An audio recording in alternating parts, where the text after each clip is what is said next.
त्या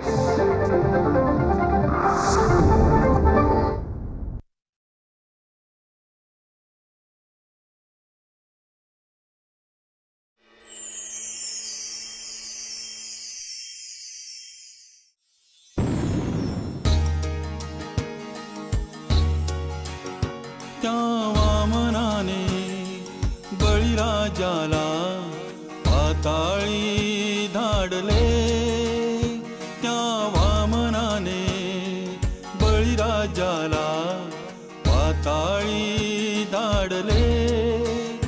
या वामनाचा अंत कराया बळबुंजे टपले. जो अश्रू अन रक्त शिंपुनी गाळीतसे घाम, त्या कार्याचा अक्षय ठरतो पुन्हा वामनाश्रम. वामनाश्रम, वामनाश्रम, वामनाश्रम.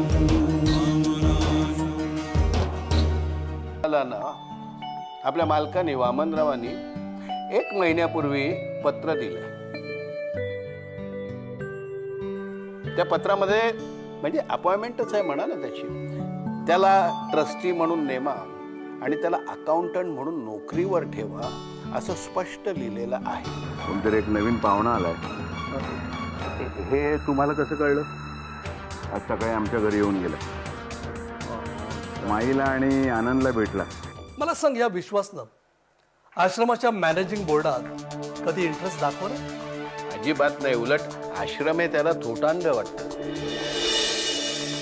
म्हणजे कसं आहे की त्याला आश्रमामध्ये अजिबात इंटरेस्ट नाही आहे. त्याचं क्षेत्र वेगळं आहे. आपण तरी कशाला उगाच त्या संदर्भात बोला काय.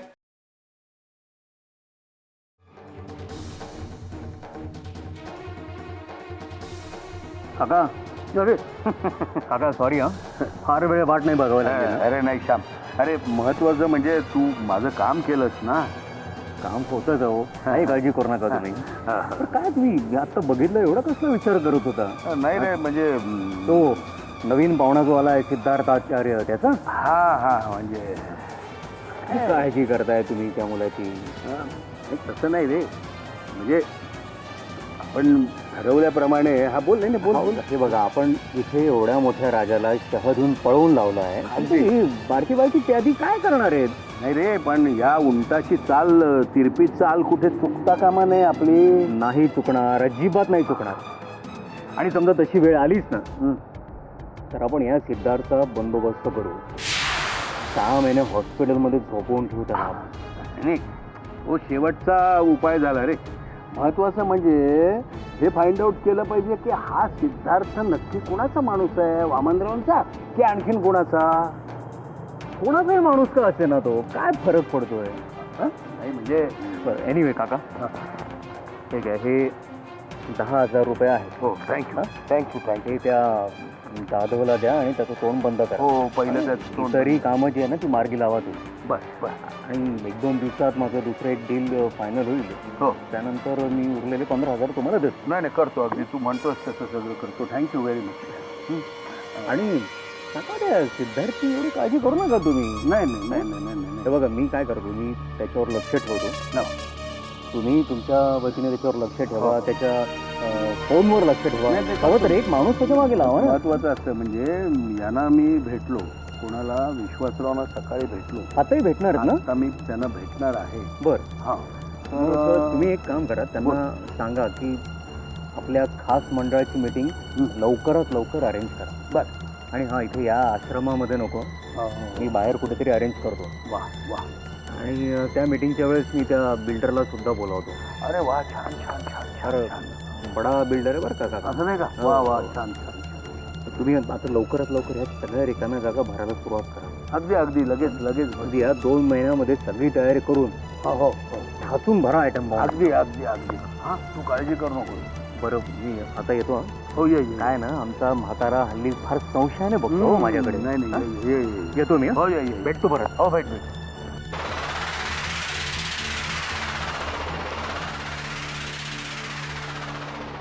येस, 2 महिन्यानंतर या आश्रमाचे मालक आपण असू, पण 50% शेअर विश्वासराव घेणार आणि 50% मी इतरांना पैसे वाटून माझ्याकडे किती टक्के राहणार? काहीही नाही, बुद्धिबळाचा पट आज उघडावाच लागणार.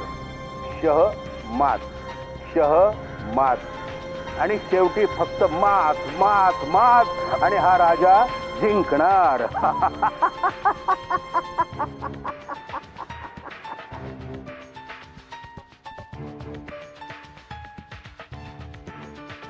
जाधव साहेब, या शाळेची हेडमास्टरी नाही मी.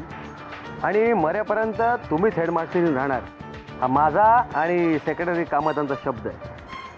ते बस ठीक आहे, पण वामनरावांना आश्रम सोडून जाऊन 8 दिवस झाले. नाही तर परत येणार पण नाहीत. म्हणजे कदाचित त्यांनी आत्महत्या केली असेल. मुद्दा तो नाहीये. मुद्दा कोणता आहे? हे बघा जाधव साहेब, मी विधवा बाई, घरी एकटी असते. ते माहिती आहे हो मला, ते माहिती आहे. मुद्द्याचं बोला आधी. मुद्द्याचं हेच की वामनरावांसारख्या प्रामाणिक माणसावर केवळ तुमच्या सांगण्यावरून मी अतिप्रसंग केला आणि गुप्त कॅमेरा लावून तुम्ही त्याची सीडी बनवली. हे बघा, हळू बोला. तुम्हाला काय सांगायचं आहे ते नीट सांगा. तेच म्हणतेय मी. पैसे कामत साहेबांनी मला सांगितलं होतं, वामनराव गेल्यावर 2 दिवसात तुम्हाला पैसे देतो म्हणून. आज 8 दिवस होत आले. हे बघा, धमकी देऊ नका. तुमचे पैसे तुम्हाला मिळतील. ठीक आहे, उद्यापर्यंत मला 50,000 रुपये मिळाले पाहिजेत, नाही तर. ठीक आहे. उद्याच तुम्हाला कामत साहेब बोलवून घेतील. ओके.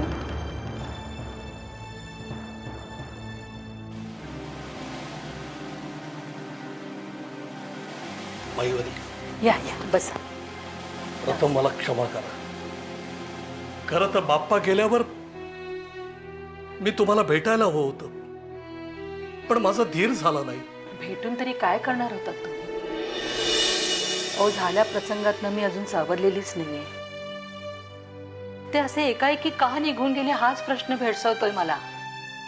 मी देखील तेच कारण शोधण्याचा प्रयत्न करतोय, पण उत्तर सापडत नाहीये. आमच्या कॉमन मित्रांना मी सतत फोन करून बाप्पाला शोधला का असं कानी कापाईतांच्या ओरडून सांगतोय. ते देखील शोधण्याचा प्रयत्न करतायत, पण याने आपल्या जीवाचं काही बरं वाईट तर करून घेतलं ना? नाही वैरी, हे शक्य नाहीये. बाप्पा भॅड नाहीये, भित्रा नाहीये. तो परिस्थितीशी झगडेल, झुंजेल आणि मग जिंकेल. तो विचार आधी मनातून काढून टाका. तो कुठेही असला तरी बुद्धिबळाचा पट मांडून बसलेला असेल.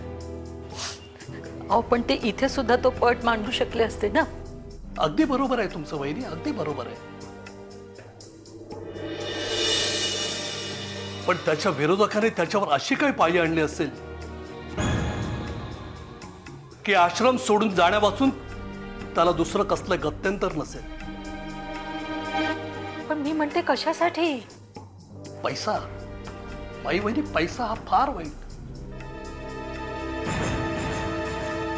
काही नतद्रष्ट माणसं आहेत, त्यांचा डोळा आहे तो आश्रमाच्या 50 एकर जमिनीवर.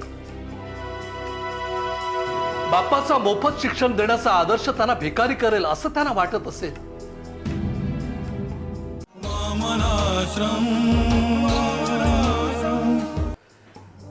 काही नतद्रष्ट माणसं आहेत, त्यांचा डोळा आहे तो आश्रमाच्या 50 एकर जमिनीवर. बाप्पाचा मोफत शिक्षण देण्याचा आदर्श त्यांना भिकारी करेल असं त्यांना वाटत असेल. आपण झटपट श्रीमंत कसे बनू शकू हा त्यांचा विचार आहे. आणि यात मुख्य अडथळा होता तो बाप्पाचा. तेव्हा त्याने त्याला तात्पुरत्या मध्ये अडकवलं असेल. प्रामाणिक भाबडा माणूस हा धक्का सहन करू शकला नाही. तो थोडा बाजूला गेला असेल, पण वेळ येताच वामन वाघासारखी नक्कीच झेप घेईल. देव करून तुमच्या तोंडात साखर पडो. पण कोण असतील हो ही माणसं? बोलू नये, पण बोलताना सुद्धा माझ्या मनाला क्लेश होता. तो माझा मोठा मुलगा विश्वास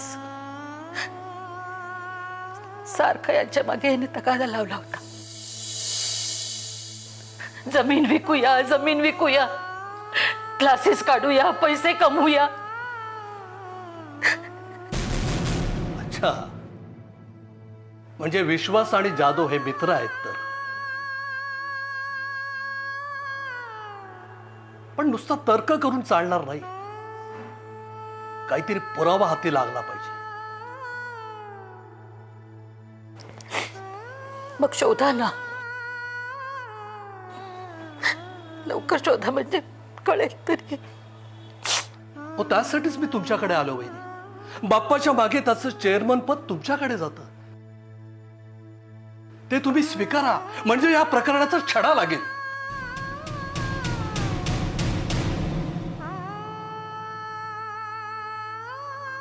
हे बघा, मला त्यातलं काही कळत नाही. मी आहे, तुमचा धाकटा मुलगा आनंद आहे. शिवाय माझा आणि बाप्पाचा मित्र पंढरी, त्याचा मुलगा सिद्धार्थ आलाय. तो आपल्या आश्रमाचे अकाउंट तपासतोय. गेले 8 दिवस मी पाहतोय ना. तर वैदी प्लीज तुम्ही विचार करा. बघते, आनंदशी बोलते आणि मग बघते काय करायचं ते. तुम्ही चेअरमन व्हा, मग बाप्पाची चाल आपण नक्कीच पुढे करू. येतो मी.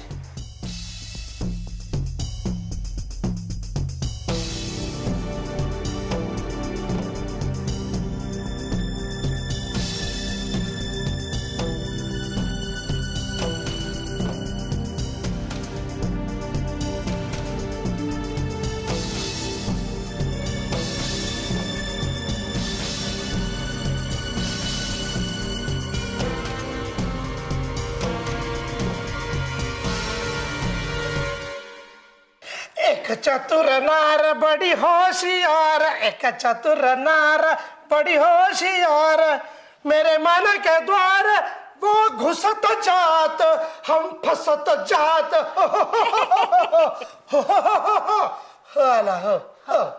है ना, बोलो बोलो, है ना, बोलो बोलो. पापा को मम्मी से, मम्मी को पापा से प्यार है, प्यार है, प्यार है, प्यार है. हे असं काय ऐकलं की बासुरी वाटतं ना की आपल्यालाही मुलं हवी होती म्हणून. अरे, आश्रमातली मुलं आपली नाही आहेत. तसं नाही ग, पण आपली आपली म्हणजे स्वतःची रक्ताची मुलं. मुरली, अरे माणसाला हवी ती प्रत्येक गोष्ट नाही मिळत रे. आपल्या आता मूल नव्हतं नशिबात, फॉरगेट इट.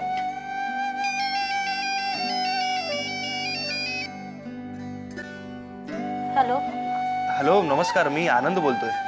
बोल आनंद. अरे, फोन काय केलास? घरी यायचंस ना? अहो, येईन, पुन्हा नक्की येईन. आता नुकताच कॉलेजमधनं आलो, तर माई जेवायला वाढतायत मला. हो का? बरं, पण पुढच्या वेळेला नक्की ये हा. मात्र नक्की. अहो नक्की, तुमच्याकडे तर हक्काने येईन. तुमच्यामुळेच तर आमच्या आश्रमाला महिनाभर जीवनदान मिळालंय.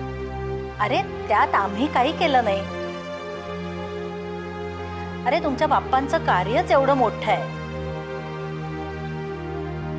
आमची इच्छा आहे की हा आश्रम कधीच विकू द्यायचा नाही. लाख बोललात. आश्रम तर वाचवायलाच हवा, पण कसा तेच कळत नाही. माईंना तू समजावू शकशील. अर्थात तुझी मनस्थिती मी समजू शकते, पण मला वाटतं वामनराव एक दिवस नक्कीच परत येतील. आता या क्षणाला ना आश्रमाला चेअरमनची गरज आहे. मला वाटतं माईंनी आणि तुम्ही जर ही जबाबदारी स्वीकारलीत तर आम्ही या आश्रमासाठी जीवाचं रान करू. बरोबर बोलताय तुम्ही. सांगतोय मी, वारंवार सांगतोय माईला, पण तिच्या मनाची तयारीच होत नाहीये. पुन्हा एकदा समजावून बघतो. जरूर समजवा. खरं तर माईंना भेटायला आम्हीच येणार होतो. हो या ना, या हक्कानी या. तुमचंच घर आहे. तुमच्यासारखे ट्रस्टी आपल्या आश्रमाला लाभले हे आमचं भाग्य म्हणायचं. वामनरावांच्या महायज्ञात आमच्या थोड्याशा समिधा. तुम्हाला एक प्रश्न विचारू, एक शंका आहे. जरूर. नाही, ज्या रात्री बाप्पा सगळं सोडून निघून गेले त्या रात्री मी त्यांची मनस्थिती फार जवळून पाहिली आहे. तुम्हाला माहिती असेल का हो की काय काय असं झालं असेल की ते सोडून गेले?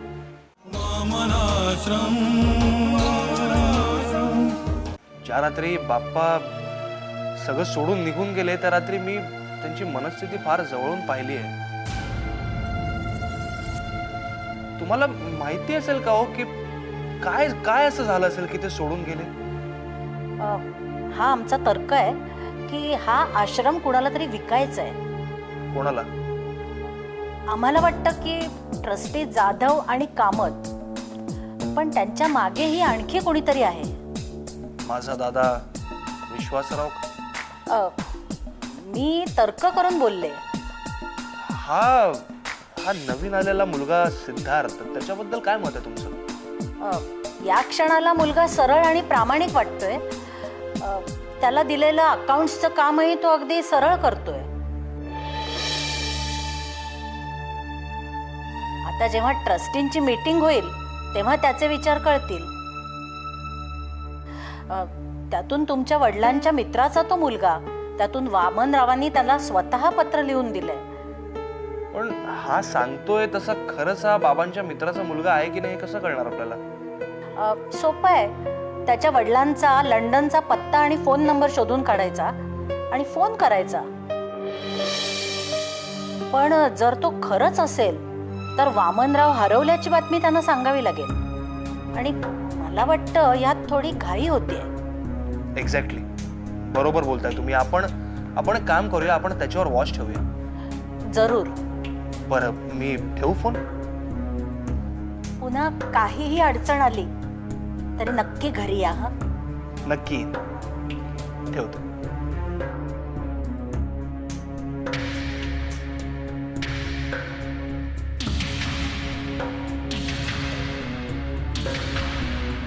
आनंदचा फोन होता.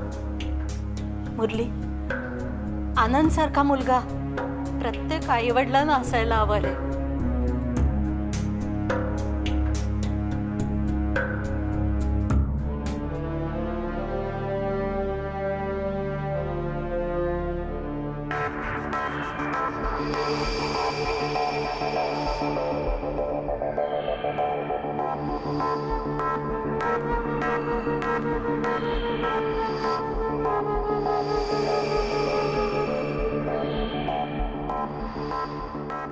अरे, जेवताना इतर कुठल्याही विषयावर बोलायचं नाही असा बाप्पांचा नियम आहे. म्हणूनच मी जेवताना काही बोलले नाही तुझ्याशी. हो, म्हणूनच मी पण गप्प बसलो होतो. तू कॉलेजला गेल्यानंतर प्रधान काका आले होते. मला चेअरमन व्हायचा आग्रह करत होते. झुमरे काकांचं आणि काकूंचंही तेच मत आहे ना. तुला बोलवलंय ना घरी त्यांनी या विषयावर बोलायला? तू चेअरमन होशी? नको माई, माझं लॉचं शेवटचं वर्ष चाललंय. अभ्यास आणि ही एवढी मोठी जबाबदारी एकत्र नाही स्वीकारता येणार. मला झेपणार नाही ते काम. मी तुला सगळी हवी ती मदत करीन. तू चेअरमन हो आणि दोघं मिळून निर्णय घेऊ आपण. अरे पण चेअरमन म्हणजे काय करायचं असतं? अगं काही नाही, आश्रमाचं सगळं कामकाज व्यवस्थित चाललंय की नाही ते बघायचं. आश्रमाच्या रोजच्या कामात जे प्रश्न समोर उभे राहतील त्याचा कायद्याने योग्य तो निर्णय घ्यायचा. आणि बाकी प्रधान काका आणि झुमरे काका काकू ते तर आहेतच मदतीला तुझ्या. हा, पण ते कामत, ते सेक्रेटरी आहेत, त्यांच्यापासून सावध राहा. आणि सगळ्यात महत्वाचं म्हणजे कुठल्याही कागदपत्रांवर न वाचता घाईघाईने सही करू नकोस. कागदपत्र घरी घेऊन ये, आपण दोघं मिळून वाचू आणि मग तू सही कर. पण आनंद, हे सगळं जमेल ना रे मला? अगं जमवायचं, मी आहेच ना तुझ्या मदतीला. आणि बाप्पांची तीच इच्छा होती. हा माई, आणि सगळ्यात महत्वाचं, आपल्या आश्रमात जे विद्यार्थी आहेत त्यांचं राहणीमान, मेडिकल चेकअप सगळं वेळेवर होतंय की नाही, सगळं नीट आहे की नाही याची काळजी घ्यायला हवी. त्यांना खायला प्यायला व्यवस्थित मिळतंय की नाही, कारण बाप्पा हे काम खूप निष्ठेने करायचे. आणि बाप्पा सोडून गेल्यावर एवढ्या तळमळीने कोणीच हे काम बघत नाही. मी कोचिंग क्लासेस चालवण्यासाठी बँकेकडून कर्ज घेतो आणि त्यासाठी ही जागा गहाण ठेवतो. म्हणजे कुठचीही बँक त्यासाठी कर्ज देईल ग. वा, आणि समज उद्या कोचिंग क्लासेस चालले नाहीत तर बँकेने ती जागा परत बळकावून घेतली आणि तिकडे एखादा कमर्शियल कॉम्प्लेक्स उभा राहिला तर बाप्पांची सगळी स्वप्न तर धुळीला मिळतील ना. आता झुंबरे काकांनी माझं ओळखपत्र कन्फर्म करण्यासाठी माझ्या बाबांना लंडनला फोन लावून मी बोलायला दिलं त्यांच्याशी. का? माझ्या खरेपणावर संशय घेत होते, आणि जे जे माझ्या खरेपणावर संशय घेतील त्या सगळ्यांना बाबांशी बोलायला देणार आहे.